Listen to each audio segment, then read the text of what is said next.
Hey everyone, I had a couple days off in Japan. I got to visit some of the most spectacular places. In Japan at the world famous Ise Shrine, and it is amazing. And behind me are these giant redwoods, and look at what they've done. They put bamboo on here to protect the tree from everybody walking by. You just pan up real quick and look at these trees. They're mind-boggling, and they're everywhere.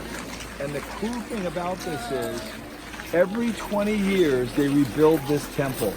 It is over the top, and you can see these trees everywhere. So they have to plant these trees hundreds of years in advance in order to harvest the trees to rebuild. As part of the way they preserve their heritage, their skill, their monozukuri, their takumis. And look at the detail in preserving these trees so everyone can come here to this wonderful forest and enjoy this spectacular place, one of the most famous in the world.